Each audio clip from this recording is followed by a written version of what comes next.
a dar paso a esta parte central de nuestro culto de adoración, la predicación de la palabra de Dios. No sin antes, hermanos, ir al Señor en oración.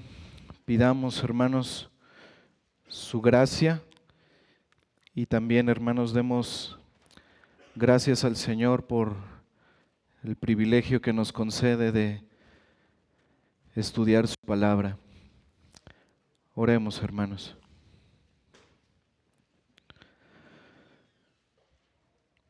Padre, nuevamente, Señor, gracias. Gracias por permitirnos estar reunidos, Señor, para adorarte, para poder escuchar tu palabra, Señor. Señor, concédenos gracia, Padre, para poder recibir tu palabra. Háblanos, Señor, en esta tarde a través de este pasaje de Juan. Señor, como pedíamos en la mañana, permítenos ver la gloria, Señor, de tu Hijo en este pasaje. Permítenos, Señor, seguir creciendo en el conocimiento de Él, que nuestra comunión con Él pueda crecer, Señor. Aliméntanos, Señor, de tu Hijo. Ayúdanos a contemplar, Señor, a lo largo de la predicación, esa gloria, Señor, esa gloria única de tu Hijo, lleno de gracia y de verdad. Concédenos, Señor, concédenos esta gracia, Padre, que nuestras vidas, Señor, a la luz de estas verdades puedan dar fruto de santificación. Te pedimos, Señor, nuevamente que salves, Señor, que muestres a Cristo hoy, Señor, de una manera especial a aquellos que están muertos espiritualmente. Señor, muestra tu gloria, Señor, en medio de nosotros, salvando a muchos. Ponemos, Señor, delante de ti este tiempo, ponemos tu palabra. Concédeme, Señor, gracia para poder predicarla correctamente. Suple, Señor, toda carencia, toda debilidad por medio de tu Espíritu. Señor, digno eres de toda gloria. A ti oramos, Señor, pidiéndote estas cosas y dándote gracias en el nombre de nuestro Señor Jesucristo. Amén. Hermanos, pongámonos de pie, por favor, mostrando esa reverencia, esa solemnidad a la palabra del Señor. Puestos de pie, hermanos, vayamos al Evangelio de Juan, capítulo 1. Y aunque hoy, hermanos, nos vamos a centrar en la segunda parte del versículo 14, es importante, hermanos, saber que ese versículo forma parte de una unidad que va del versículo 1 hasta el versículo 18. Así que leamos, hermanos, por favor, Juan capítulo 1, versículos del 1 al 18. Leamos. En el principio era el Verbo, y el Verbo era con Dios, y el Verbo era Dios. Este era en el principio con Dios. Todas las cosas por Él fueron hechas, y sin Él nada de lo que ha sido hecho fue hecho. En él estaba la vida, y la vida era la luz de los hombres. La luz en las tinieblas resplandece, y las tinieblas no prevalecieron contra ella. Hubo un hombre enviado de Dios, el cual se llamaba Juan. Este vino por testimonio para que diese testimonio de la luz, a fin de que todos creyesen por él. No era él la luz, sino para que diese testimonio de la luz. Aquella luz verdadera que alumbra a todo hombre venía a este mundo. En el mundo estaba, y el mundo por él fue hecho, pero el mundo no le conoció. A lo suyo vino, y los suyos no le recibieron. Mas a todos los que le recibieron, a los que creen en su nombre, les dio potestad de ser hechos hijos de Dios, los cuales no son engendrados de sangre, ni de voluntad de carne, ni de voluntad de varón, sino de Dios. Y aquel Verbo fue hecho carne, y habitó entre nosotros, y vimos su gloria, gloria como del unigénito del Padre, lleno de gracia y de verdad. Juan dio testimonio de él y clamó diciendo: este es de quien yo decía, el que viene después de mí es antes de mí, porque era primero que yo. Porque de su plenitud tomamos todos, y gracia sobre gracia. Pues la ley por medio de Moisés fue dada, pero la gracia y la verdad vinieron por medio de Jesucristo. A Dios nadie le vio jamás. El unigénito Hijo que está en el seno del Padre, Él le ha dado a conocer. Amén. Pueden tomar su lugar, hermanos.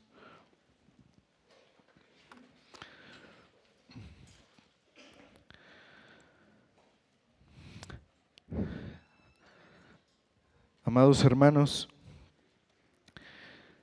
tenemos hoy el privilegio de poder seguir estudiando este precioso prólogo del Evangelio de Juan.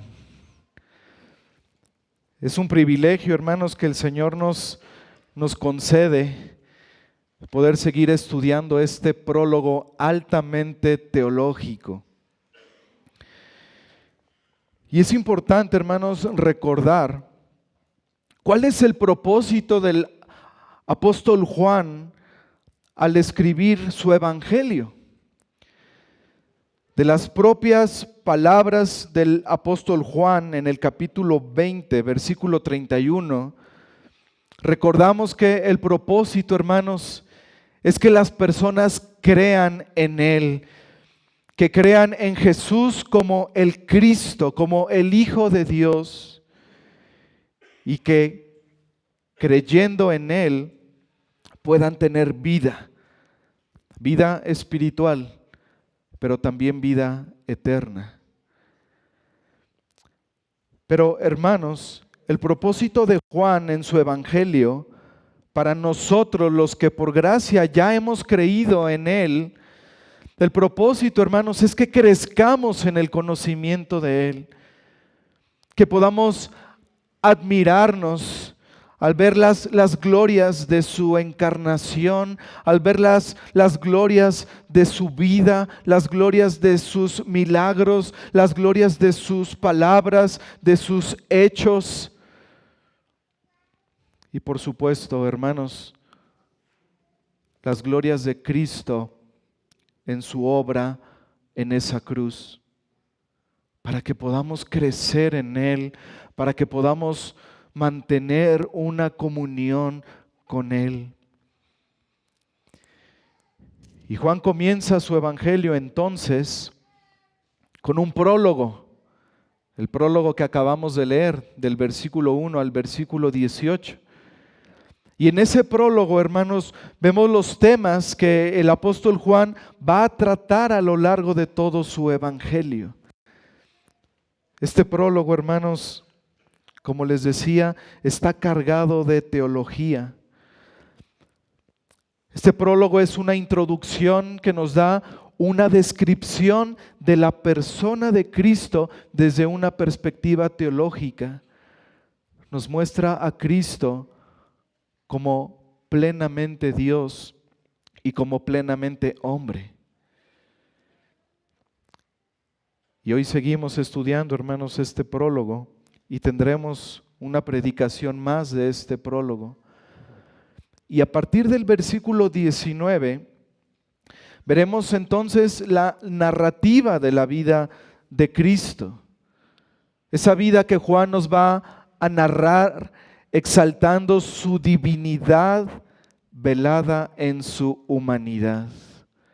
Es un precioso evangelio, hermanos, el que tenemos delante de nosotros.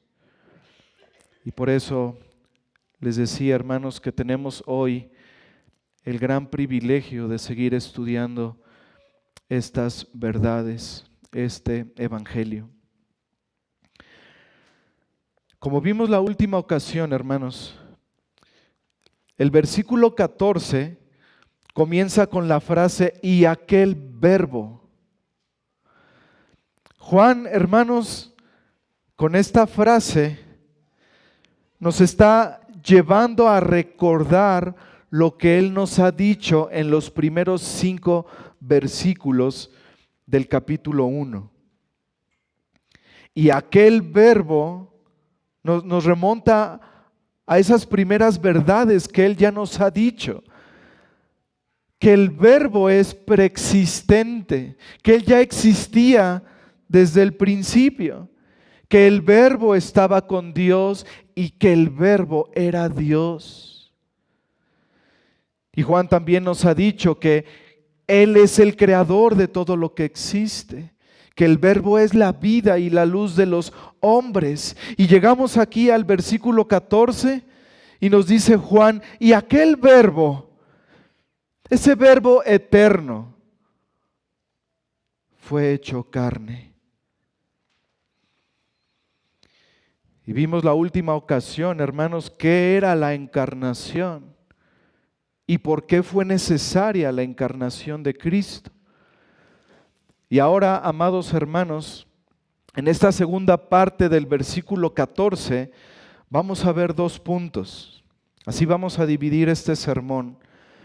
En primer lugar, vamos a ver el verbo habitando entre nosotros. Así podemos titular este primer punto, el verbo habitando entre nosotros.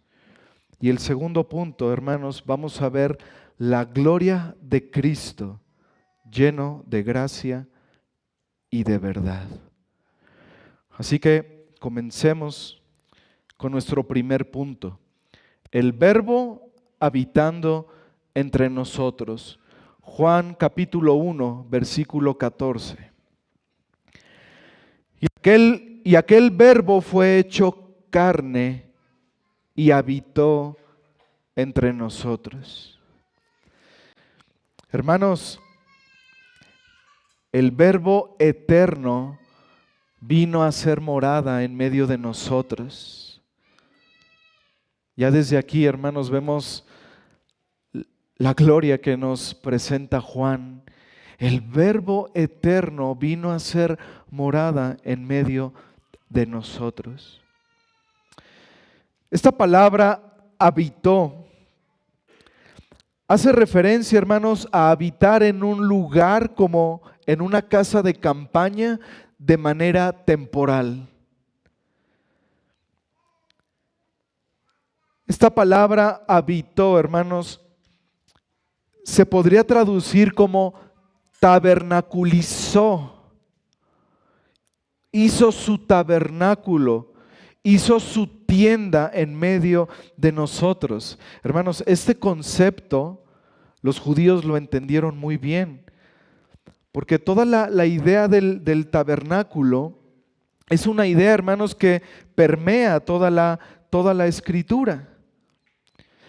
Y es importante para nosotros el poder recordar la importancia del tabernáculo. ¿Qué significado tiene el tabernáculo en la gloria de Dios? ¿Qué importancia tiene el tabernáculo en el pueblo de Dios? El tabernáculo, hermanos, era el lugar de adoración durante la peregrinación del pueblo de Israel en el desierto. ¿Recuerdan? Era el lugar, hermanos, donde estaba la presencia de Dios. El tabernáculo, hermanos, era una especie de tienda de campaña. Y alrededor de esa tienda había un patio.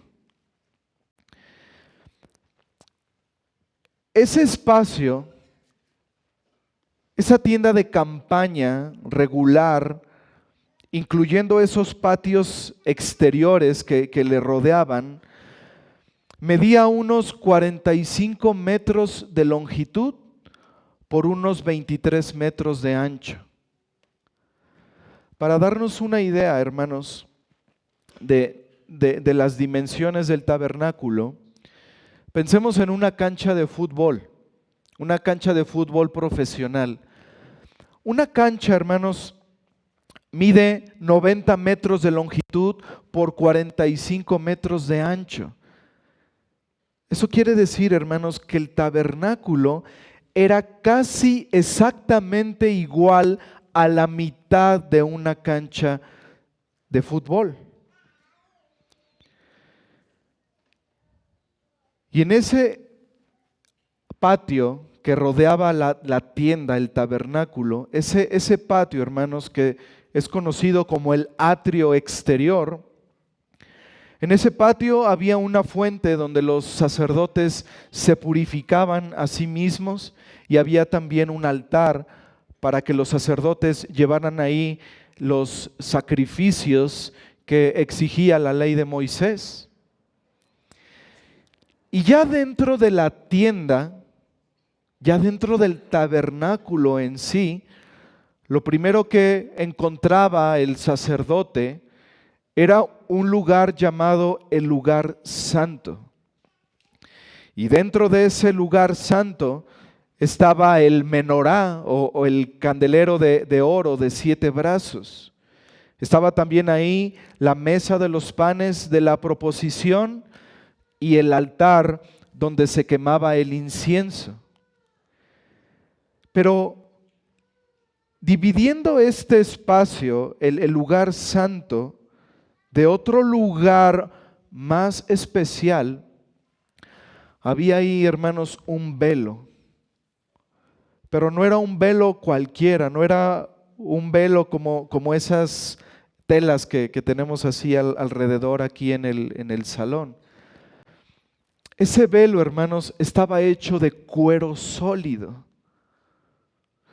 Se dice, hermanos, que si un hombre en aquel entonces subía con una espada hasta lo alto del velo e intentaba rasgarlo desde arriba hacia abajo en dos, le iba a ser imposible, porque era un velo grueso, hermanos. Y ese velo fue el que se rasgó en la muerte de nuestro Señor Jesucristo. Cuando Cristo murió, hermanos, ese velo duro, ese velo grueso de cuero se rasgó de arriba hacia abajo completamente. Y ese velo, hermanos, entonces dividía el lugar santo de ese lugar especial, el lugar santísimo. Y en ese lugar santísimo estaba el arca de la alianza o el arca del pacto. Esa arca donde estaba el propiciatorio encima de ella. Dentro de esa arca estaba la ley de Moisés, estaba la vara de Aarón, una porción de maná. Y es ahí, hermanos, en esa arca donde se manifestaba la presencia de Dios, la gloria de Dios. Es en ese lugar, hermanos, donde el sumo sacerdote entraba una sola vez al año, en el día de la expiación o día de Yom Kippur. Y en ese día, hermanos, se llevaban a cabo ese sacrificio para que los pecados del pueblo fueran expiados o fueran temporalmente removidos. El tabernáculo, hermanos, era el lugar donde el pueblo de Israel se encontraba con Dios. Era el lugar donde los pecados del pueblo eran expiados. Hermanos, era un lugar sumamente especial para el pueblo de Dios. Dios en su gloria descendía en el tabernáculo. Ahí se ofrecían los sacrificios que apuntaban a un sacrificio mayor. Vaya que era un lugar especial para el pueblo de Dios. El tabernáculo, hermanos, era la representación visible del anhelo de Dios de tener comunión con su pueblo.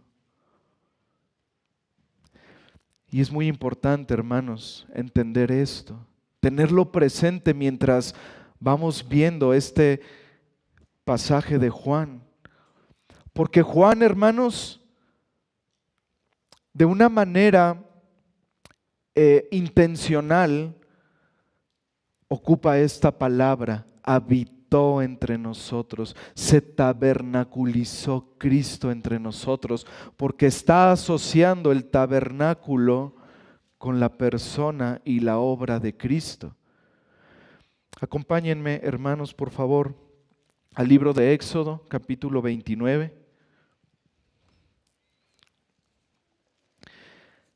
Éxodo, capítulo 29.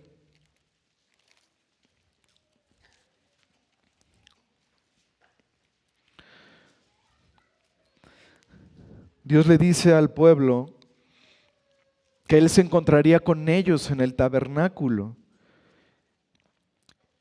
Y dice en Éxodo 29, versículo 42 en adelante: esto será el holocausto continuo por vuestras generaciones, a la puerta del tabernáculo de reunión delante de Jehová, en el cual me reuniré con vosotros para hablaros allí. Versículo 43. Allí me reuniré con los hijos de Israel, y el lugar será santificado con mi gloria. Y santificaré el tabernáculo de reunión y el altar. Santificaré asimismo a Aarón y a sus hijos para que sean mis sacerdotes. Y habitaré entre los hijos de Israel y seré su Dios. Y conocerán que yo soy Jehová su Dios, que los saqué de la tierra de Egipto para habitar en medio de ellos. Yo, Jehová, su Dios. Hermanos, Juan en el prólogo y particularmente en ese versículo 14 del capítulo 1, Juan quiere que pensemos en la presencia de Dios en el tabernáculo, porque como vemos aquí, hermanos, la gloria de Dios estaba asociada con el tabernáculo. Mire el versículo 43 nuevamente. Allí me reuniré con los hijos de Israel y el lugar será santificado con mi gloria. Y cuando leemos Juan 1:14, el apóstol Juan dice: y aquel verbo fue hecho carne y se tabernaculizó entre nosotros. ¿Y qué dice enseguida? Y vimos su gloria. Hay una relación, hermanos, una armonía hermosa entre el tabernáculo del Antiguo Testamento y la persona de nuestro Señor Jesucristo. Y hermanos, por favor, mientras seguimos avanzando, no perdamos de vista esta asociación, no perdamos de vista esta relación. El tabernáculo, hermanos, era el lugar donde la gloria de Dios habitó en la tierra. Cuando la construcción del tabernáculo finalmente se concluyó, dice en Éxodo 40, versículo 34, y la gloria de Jehová llenó el tabernáculo. Juan, hermanos, quiere reflejar esa asociación entre la gloria de Cristo y la gloria de Dios que se manifestaba en ese tabernáculo. En el Antiguo Testamento descendía algo que nosotros conocemos como la Shekinah. Shekinah significa morada. La Shekinah, hermanos, era la gloria visible de Dios en forma de una nube luminosa que descendía al tabernáculo, posteriormente al templo, y esa nube bajaba en medio del pueblo y habitaba entre los querubines de esa arca del pacto sobre ese propiciatorio. Hermanos, Juan está diciendo que Cristo es aquel verdadero tabernáculo, que Cristo es el verdadero templo en el cual habita la Shekinah de Dios, la gloria de Dios. Cristo, hermanos, es el verdadero lugar de reunión donde los hombres se encuentran con Dios. Él es el verdadero altar, Él es el verdadero sacrificio donde nuestros pecados son expiados para que podamos tener comunión con Dios. Hermanos, todas las veces que Dios había habitado entre el pueblo de Israel, todas esas veces habían sido transitorias, temporales, incompletas. Pero en Cristo, el Verbo encarnado, verdaderamente, hermanos, Dios habitó entre su pueblo. Y llamarás su nombre Emmanuel, que traducido es Dios con nosotros. Esa es la cuestión, hermanos. Lo que se anunciaba en el antiguo pacto, lo que se anticipaba de una manera imperfecta, se cumplió de una manera perfecta cuando el Verbo eterno se hizo carne. Y es entonces, hermanos, al ser Cristo el verdadero templo en el cual habita la Shekinah de Dios, es que Juan dice entre paréntesis, y vimos su gloria. Y esto nos lleva al segundo punto, hermanos. La gloria de Cristo, lleno de gracia y verdad. Regresemos a Juan, por favor, hermanos. Juan capítulo 1, versículo 14. Y aquel Verbo fue hecho carne y habitó entre nosotros, y vimos su gloria, gloria como del unigénito del Padre, lleno de gracia y de verdad. Algunos han dicho que Juan se está refiriendo aquí a que él vio la gloria junto con otros en la transfiguración. Pero, hermanos, eso está descartado por la mayoría de los comentaristas, porque justamente Juan es el único evangelio que no habla de la transfiguración. Pero en lo que la mayoría de teólogos y comentaristas coinciden, es que Juan está hablando, hermanos, de la gloria que podía verse en el Jesús de Nazaret físico.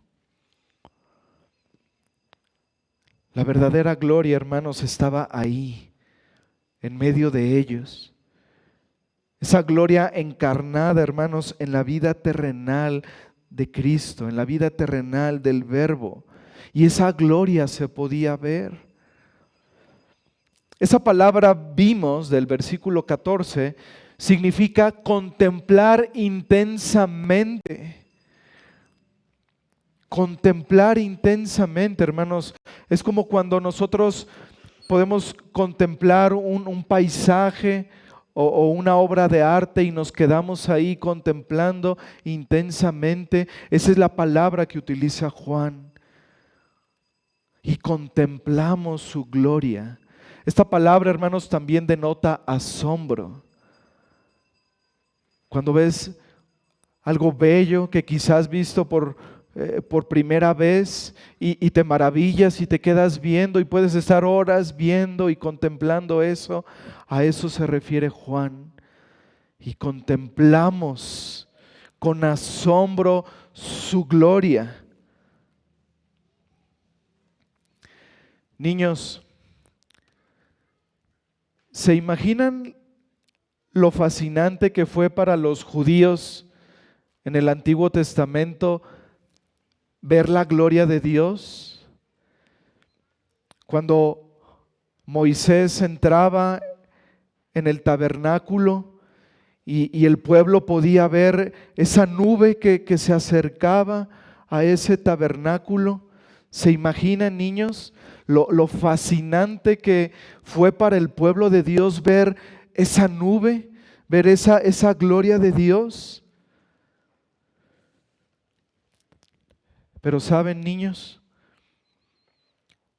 no hay comparación alguna de esa gloria manifestada en esa nube con la gloria manifestada de Dios en la persona de Cristo. Porque una nube no podría revelarnos, por ejemplo, el amor de Dios como Jesús lo reveló en sus palabras. No se puede comparar una nube a ver a Jesús haciendo milagros, a ver a Jesús teniendo compasión de las personas. No se puede comparar una nube al ver, al palpar a Jesús ahí hablando verdad, hablando el evangelio. No se puede, por supuesto, comparar la gloria en esa nube al ver la gloria de Jesús en esa cruz, muriendo por los pecadores para salvarlos del infierno. No es lo mismo contemplar una columna de nube y de fuego que contemplar a aquel que es nada más y nada menos que el Dios encarnado. Si esa nube era algo fascinante, ver a Cristo, el Verbo encarnado, viendo su vida llena de gracia y llena de verdad,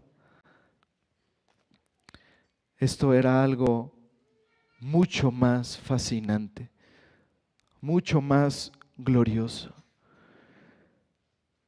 El Creador, el sustentador del universo, habitando en medio de nosotros. En todo el universo no existe algo más grandioso que eso. No existe nada más extraordinario que eso. No hay ninguna otra cosa más digna de admiración y de asombro que Cristo. Y por eso dice Juan, y vimos su gloria, y contemplamos su gloria, su preciosa gloria. Niños, al ratito ustedes van a tener su ensayo, ¿verdad? De ese coro que van a cantar en la cena de fin de año, ¿verdad? Y van a cantar un himno que se llama Santa la Noche. Y ese himno, niños, dice cosas maravillosas. Inicia ese himno diciendo: Santa la noche, hermosas las estrellas, la noche cuando nació el Señor. Y luego dice, el mundo entero estuvo en sus querellas, es decir, en sus dolores, en sus lamentos, hasta que Dios, ¿qué? Nos mandó al Salvador. Y más adelante dice, hoy Emmanuel es Dios ya con nosotros. Cantemos al Rey, a Jesús el Salvador, regocijad, nació el Redentor. Qué bonito canto. Y eso es lo que Juan nos está diciendo aquí. Aquel verbo fue hecho carne y habitó entre nosotros. Hoy Emmanuel es Dios ya con nosotros. Y vimos su gloria, dice Juan, lleno de gracia y de verdad. Y ese himno dice, nos enseñó a amarnos tiernamente, nos dio su ley de amor y su paz. Cuando Juan dice y vimos su gloria, se está refiriendo a eso, hermanos, que vieron su gloria en su persona, en sus palabras, en sus hechos. Pero algo particular, hermanos, también es que vieron su gloria en sus milagros. El primer milagro de Cristo en esas bodas de Canaán, ahí en Juan capítulo 2, versículo 11, dice la Escritura, este principio de señales hizo Jesús en Caná de Galilea y manifestó su gloria y sus discípulos creyeron en él.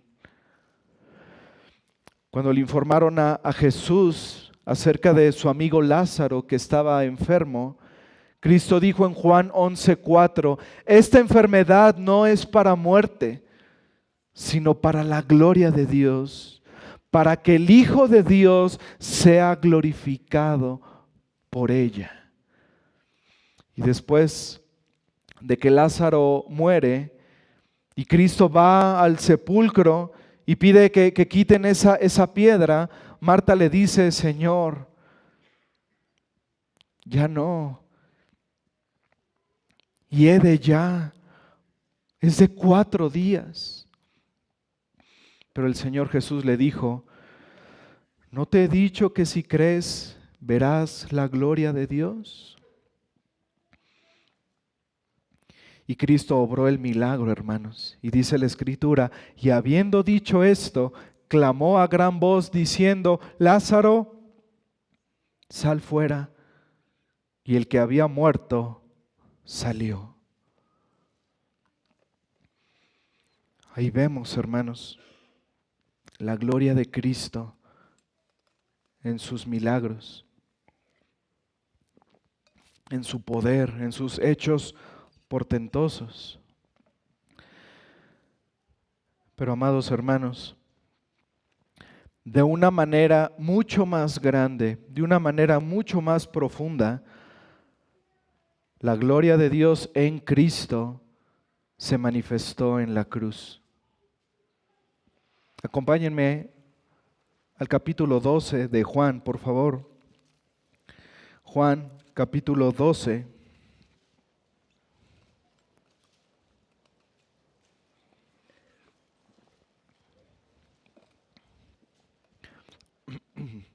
Versículo 23. Jesús le respondió diciendo, ha llegado la hora para que el Hijo del Hombre sea glorificado. Versículo 27. Ahora está turbada mi alma, ¿y qué diré? Padre, sálvame de esta hora. Mas para esto he llegado a esta hora. Padre, glorifica tu nombre. Entonces vino una voz del cielo, lo he glorificado y lo glorificaré otra vez. Hermanos, la mayor manifestación de la gloria de Dios es en la muerte de su Hijo Jesucristo en esa cruz. Es ahí en esa cruz, hermanos, en la muerte de Cristo, donde vemos desplegados todos los atributos, todas las perfecciones de Dios. donde vemos su amor, su misericordia, pero también su justicia. Es ahí, hermanos, donde de manera particular el Hijo de Dios y el Padre fueron glorificados. Y regresando a Juan capítulo 1, versículo 14, ahí Juan agrega, hermanos, que esa gloria de Cristo era la gloria, dice, como del unigénito del Padre. Esta palabra unigénito, monogenes en griego, nos muestra, hermanos, que Jesús es el Hijo de Dios de una manera especial, porque Él es Dios, porque Él tiene la misma naturaleza que Dios Padre. Como dice el credo niceno, creo en un solo Señor Jesucristo, Hijo único de Dios, Dios de Dios, luz de luz, Dios verdadero de Dios verdadero, de la misma naturaleza del Padre. El punto aquí, hermanos, es que la gloria del unigénito, entonces, es la gloria Shekinah, la gloria exacta de Dios. Porque Cristo, hermanos, es la encarnación visible de la gloria invisible de Dios. Miren lo que dice Juan, capítulo 17.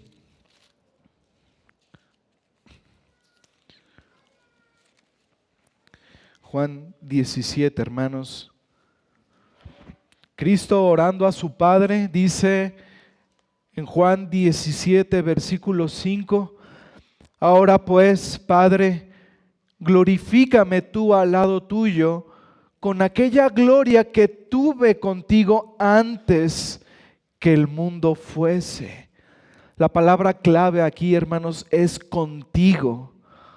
Porque Cristo, hermanos, habla de la gloria que compartió con el Padre antes de que el mundo fuese. Esto quiere decir, hermanos, que Cristo y el Padre comparten la misma gloria, los mismos atributos, las mismas perfecciones.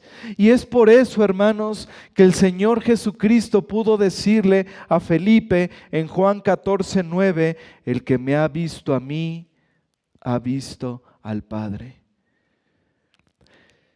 Si hubiera una sola diferencia, hermanos, entre la gloria del Padre y la gloria del Hijo, esto hubiera sido una mentira. Pero Cristo dijo, el que me ha visto a mí, ha visto al Padre. Pablo dijo a los colosenses, hermanos, que Cristo es la imagen del Dios invisible. El autor de Hebreos dice que Cristo es la imagen misma de su sustancia, de su naturaleza. Es la imagen misma, hermanos, de su gloria. Por eso dice Juan, gloria como del unigénito, como del único. Cristo es el Hijo de Dios de una manera especial, como nadie más lo es. Nosotros somos hijos de Dios por adopción. Cristo es el Hijo eterno de Dios, engendrado eternamente del Padre, el único que posee la misma naturaleza y la misma gloria del Padre. Y dice ahí en Juan 1:14, y vimos su gloria como del unigénito del Padre, lleno de gracia y de verdad. Y estas palabras, hermanos, gracia y verdad que encontramos aquí, automáticamente deben recordarnos lo que dice Dios de sí mismo al momento en que le mostró parte de su gloria a Moisés. Acompáñenme por favor a Éxodo 34.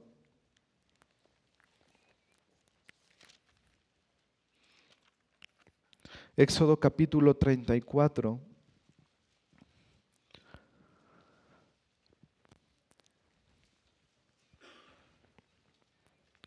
Versículos 6 y 7.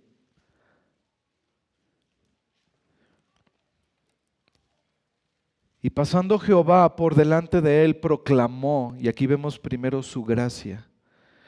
Jehová, Jehová fuerte, misericordioso y piadoso, tardo para la ira y grande en misericordia y verdad, que guarda misericordia a millares, que perdona la iniquidad, la rebelión y el pecado. Hermanos, Jehová está lleno de gracia. Y luego vemos que es lleno de verdad también, es un Dios justo. Dice, y que de ningún modo tendrá por inocente al malvado, que visita la iniquidad de los padres sobre los hijos y sobre los hijos de los hijos hasta la tercera y cuarta generación. Jehová, hermanos, está lleno de verdad. El Señor dice aquí, hermanos, se le muestra a Moisés como ese Dios grande en misericordia. Dice que perdona por gracia a millares, que perdona su iniquidad, su rebelión y su pecado. Y hermanos, Cristo está lleno de lo mismo, lleno de gracia. Y esto lo vamos a ver a lo largo del Evangelio, hermanos, su infinita y divina gracia. Pero el Señor, hermanos, también se reveló a Moisés como aquel lleno de verdad, que de ningún modo tendrá por inocente al culpable. Y Cristo está lleno, hermanos, de esa misma verdad. Él es la verdad. El Señor Jesús siempre habló con la verdad. Él le dijo a los fariseos, ustedes son hijos de vuestro padre, el diablo. Y así vamos a ver, hermanos, a Cristo en el Evangelio de Juan, lleno de gracia, pero también lleno de verdad. El Dios santo, pero también el Dios justo.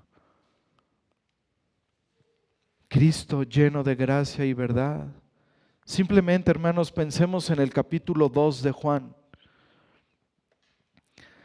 Ahí vamos a ver, hermanos, en esas bodas de Caná, vamos a ver que Jesús crea el vino por amor a su madre. Vemos una gracia tierna ahí, hermanos, una gracia amorosa, porque Él es lleno de gracia. Pero más adelantito, hermanos, en ese mismo capítulo 2, vemos a Cristo limpiando el templo. Vemos a Cristo haciendo un azote de cuerdas y sacando a todos del templo, porque Él es lleno de verdad. Porque Él no tiene por inocente al culpable. Esto es a lo que Juan se refiere, hermanos, cuando dice, y vimos su gloria como del unigénito del Padre, lleno de gracia, pero también de verdad. Cristo, hermanos, es la revelación perfecta del corazón de Dios, lleno de gracia y de verdad. Amados hermanos, Juan escribe su evangelio para mostrarnos la gloria de Jesús, las maravillas de Jesús, para que, como dice casi al final de su evangelio, para que las personas crean en Él y para que creyendo en Él tengan vida en su nombre. No hay misterio más grande que este, hermanos, que el Hijo de Dios, el Verbo eterno, la segunda persona de la Trinidad, haya venido a este mundo, se haya hecho carne y haya habitado entre nosotros para vivir nuestra vida y para morir nuestra muerte como plenamente hombre, para salvarnos de nuestra esclavitud. Y quisiera, hermanos y amigos, terminar con algunas aplicaciones de este texto. Primero quiero referirme a ti, querido amigo, que estás sin Cristo, que no has creído en Él. Escucha esto, amigo. Si tú abandonas hoy tu pecado, si hoy tú sigues a Cristo por medio de la fe, Él te va a mostrar qué tan lleno de gracia es. Podrás contemplar a Cristo lleno de gracia, dándote la salvación, dándote el perdón de todos tus pecados, dándote la vida eterna, dándote toda la herencia de su Padre, colmándote de bendiciones eternas, porque Él es lleno de gracia. Pero amigo, debo decirte también que si tú rehusas creer en Él, tú te vas a topar con un juez que te va a condenar por toda la eternidad, porque Él es lleno de verdad, porque Él es justo y no tiene por inocente al culpable.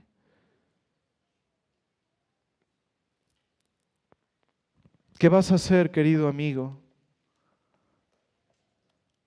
¿Qué vas a hacer con tu alma? ¿Vas a confiar y a descansar en la única esperanza que tienes? ¿O la vas a rechazar para enfrentarte a este juez justo que te condenará eternamente si no te arrepientes? No hay más, querido amigo. Cristo es el verdadero lugar de reunión donde los hombres se encuentran con Dios, decíamos. Nadie puede conocer verdaderamente a Dios. Nadie, absolutamente nadie puede conocer verdaderamente a Dios si no es a través de Jesucristo. Él es el único intermediario a través del cual podemos acercarnos a Dios. Él es el único mediador entre Dios y los hombres. Cristo mismo dijo: yo soy el camino y la verdad y la vida. Nadie viene al Padre sino por mí.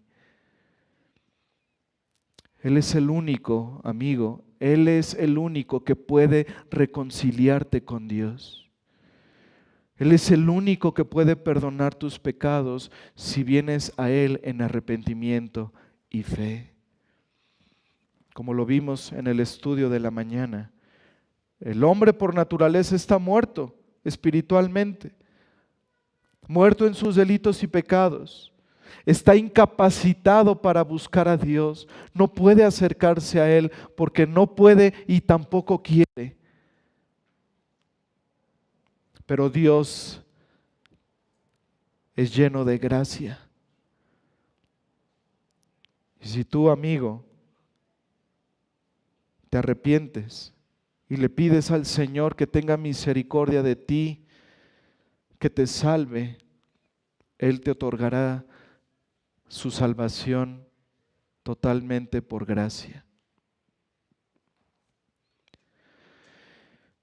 Y hermanos, un par de aplicaciones para nosotros.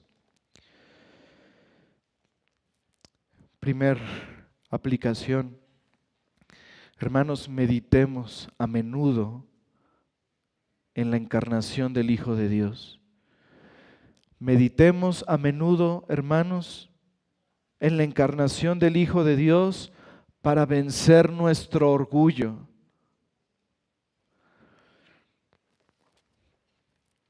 Cuando nosotros meditamos, hermanos, en la grandeza de ese amor de Cristo,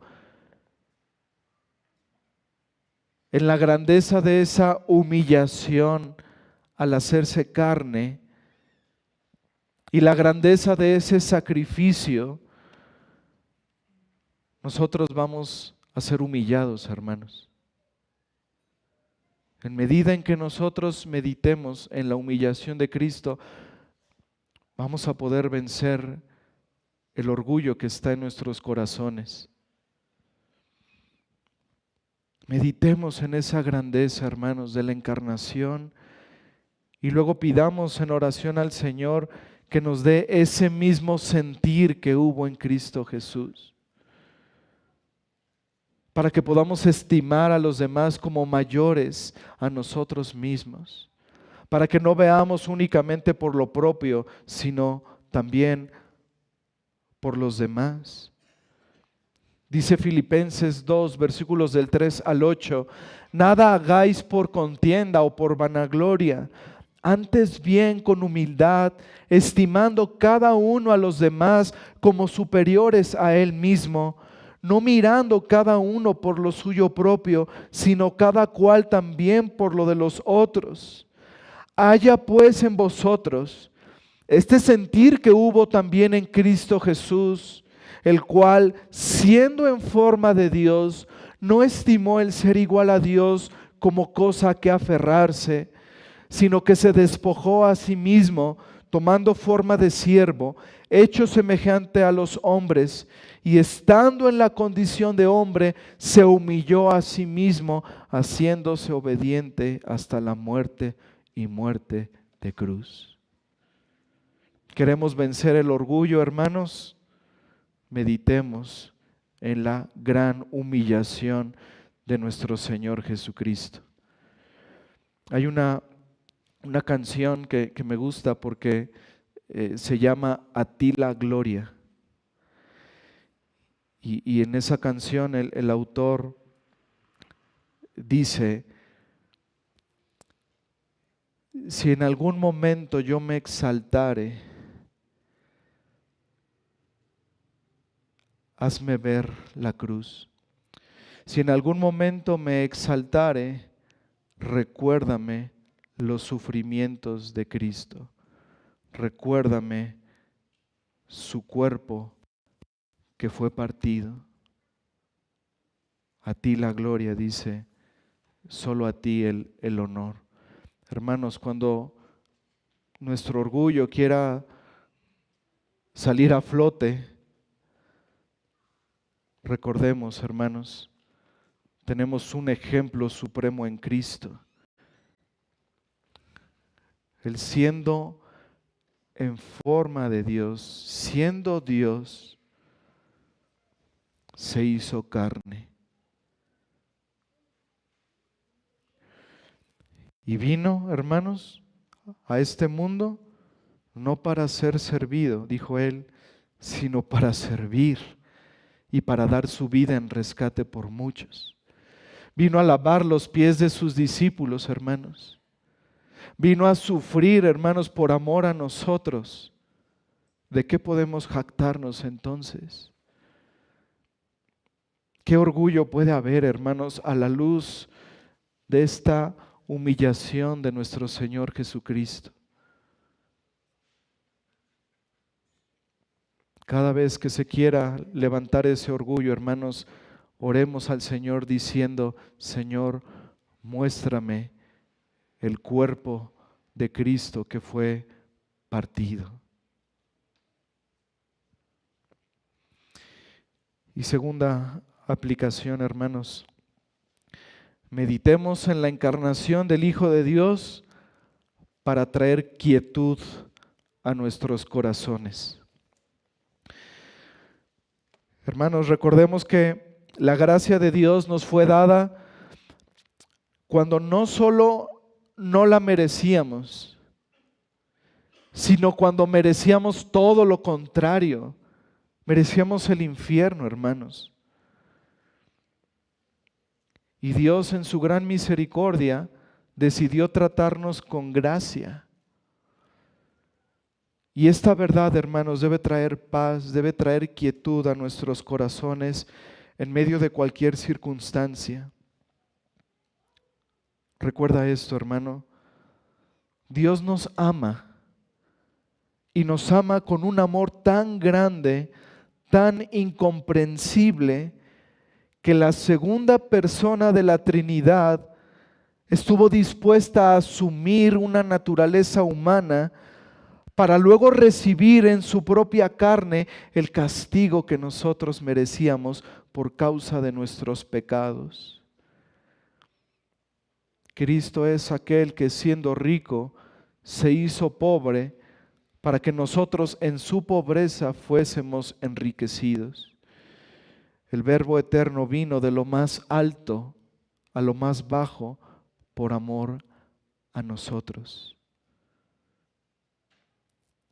Y dice Pablo a los romanos en el capítulo 8, si Dios es por nosotros, ¿quién contra nosotros? El que no escatimó ni a su propio Hijo, sino que lo entregó por todos nosotros, ¿cómo no nos dará también con Él todas las cosas?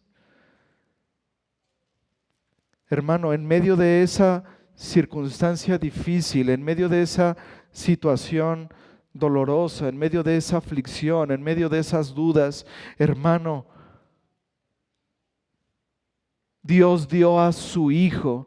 ¿Tú crees que en ese momento, hermano, tú crees que en esa situación el Señor te va a negar su gracia cuando ha dado a su Hijo por amor a nosotros?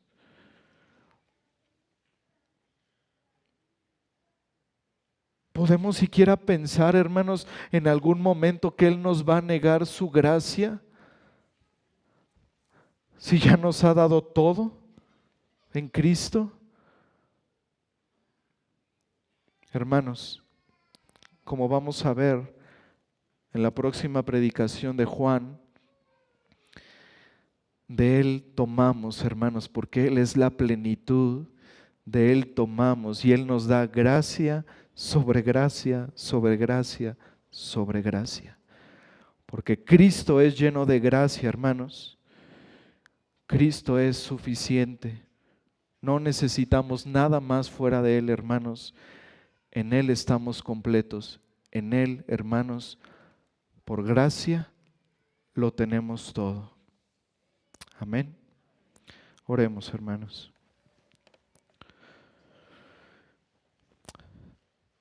Padre,